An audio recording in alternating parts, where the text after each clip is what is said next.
ये ध्यान से सुनो, ये अकाल मृत्यु प्रदान करने वाली बात है। आयु नष्ट हो जाती। मान लो आपकी 80 वर्ष की आयु निश्चित की गई, अब आपने ऐसे आचरण शुरू कर दिए तो आपकी आयु नष्ट होना प्रारंभ हो जाएगी, आप अकाल मृत्यु के शिकार हो जाएंगे। क्या? दूसरे की स्त्री को फुसला करके विश्वासघात, मान लो उसके पति से मित्रता की, बड़ा विश्वास दिला और उसकी स्त्री का दुर्वासना का खेल, अब आपकी आयु नष्ट होगी। देख लो, इतिहास साक्षी है, नष्ट होना पड़ा। आप क्या चीज हो? जो बड़े बड़े तपस्या से के धनी थे, रावण आदि, विनाश हो गया। ये कार्य आपकी आयु का, श्री का नाश कर देगा, वैभव का नाश कर देगा। आपको अभी लगता है कि नहीं, कहाँ नाश हुआ, मनमानी कर, आने दो, बीज बो गया है, थोड़ा अंकुरित होने दो, फिर तुम्हें खुद पता चल जाएगा।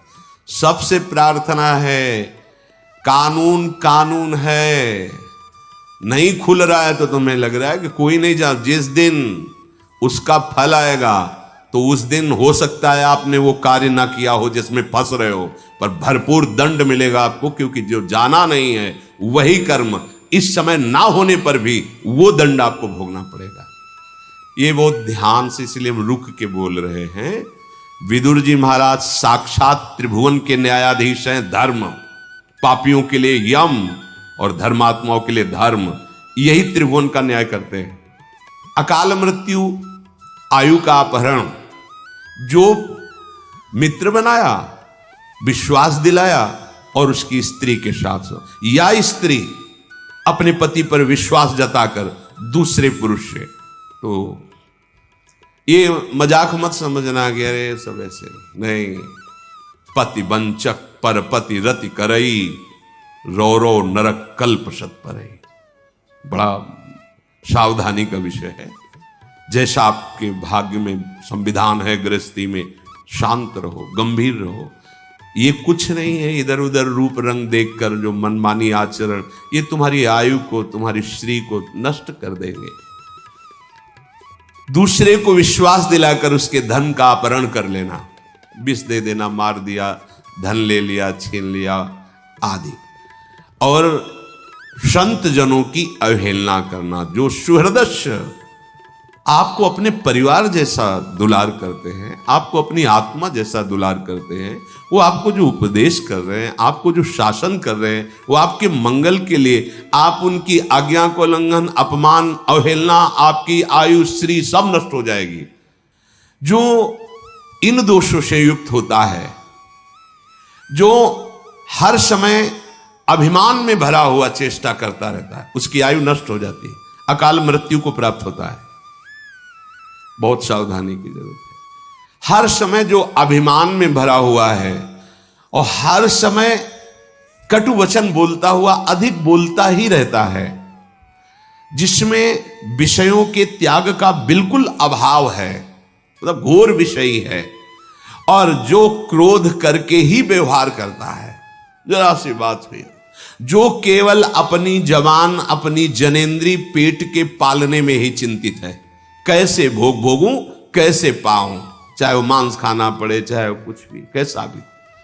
और जो प्रिय शिक्षा देने वाले मित्रों से द्रोह करता है, तीखी तलवार जैसे अंगों को काट देती है, ऐसे ये आचरण उसकी आयु को छीण कर देते हैं और वो मृत्यु को प्राप्त हो जाता है, अकाल मृत्यु को प्राप्त हो जाता है।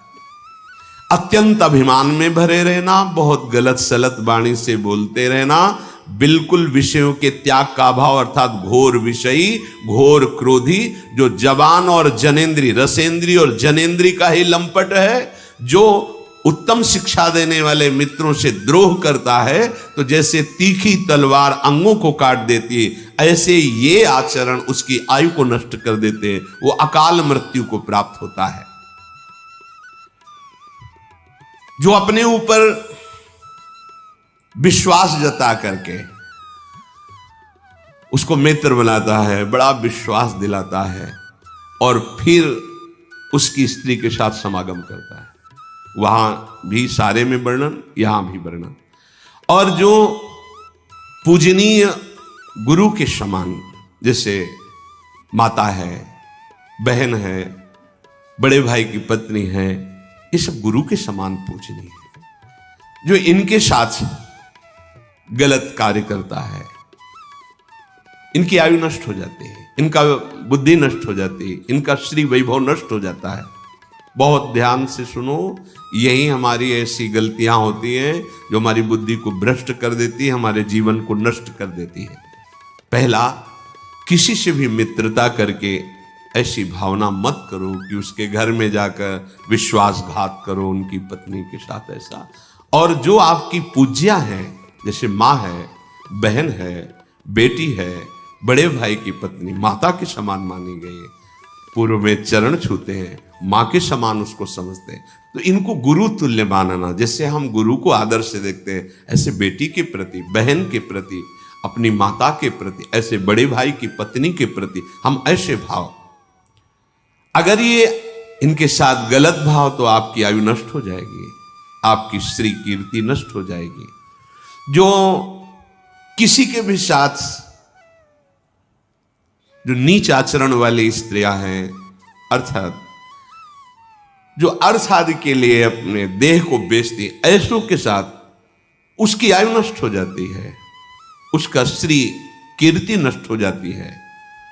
और जो ब्रह्म ऋषियों की प्रति अपराध कर देता है किसी भी तरह का, जैसे रसिक मुरारी जी के चरित्र में आया कि राजा ने जब देखा बहुत संत सेवा हो रही, तो उन्होंने वहां अपना अधिकार जताना, नष्ट हो जाओगे।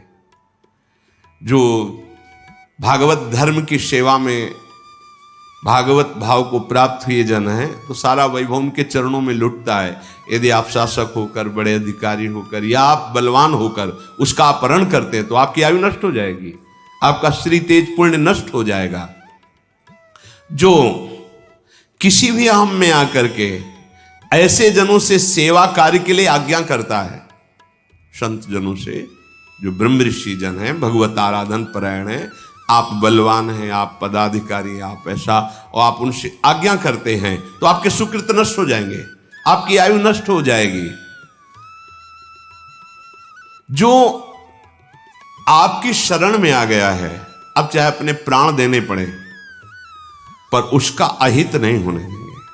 अगर वो शरणागत जो आपके समीप आया है, आपने धोखेबाजी करके उसकी हत्या करवा दी या आपने कर दी, तो इन सब की आयु चाहे जितना प्रायश्चित करें, इनकी आयु, लिखा है, प्रायश्चित करने पर भी वेदों की आज्ञा है, सिद्धांत है कि उसकी आयु और वैभव नष्ट हो जाएगा। समय का इंतजार करो, ना तो ऐसे लोगों का संग करे, ना ऐसे कार्य करे।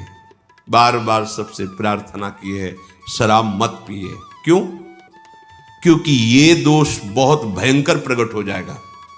जब आप मदिरा के नशे में होंगे, तो आपको ये नहीं दिखाई देगा कि सामने कौन है, न बोलने में, न क्रिया में, न चेष्टा में, न चिंतन में, क्योंकि उसका काम ही है बुद्धि को भ्रष्ट कर देना।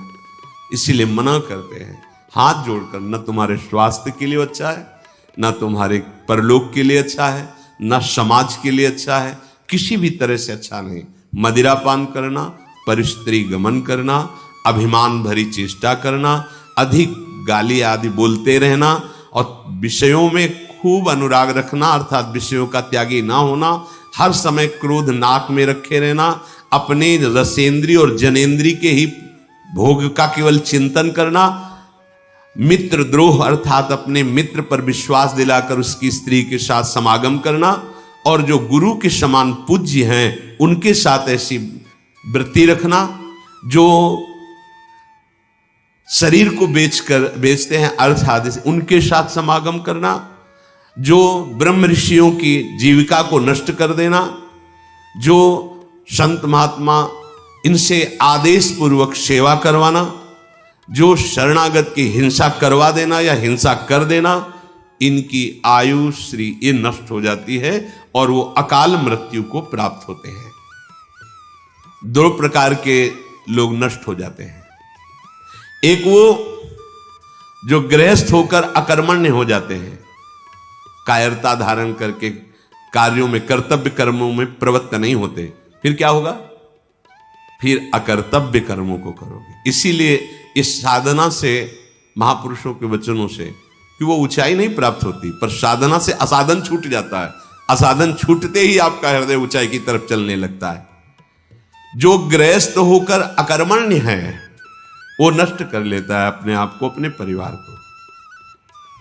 अपने कर्तव्य का पालन करो। यहां कर्म का तात्पर्य कर्तव्य का पालन करना है। अगर कर्तव्य का पालन नहीं कर रहे हो, अकर्तव्य कर रहे हो, तब तो वैसे ही नष्ट हो जाओगे।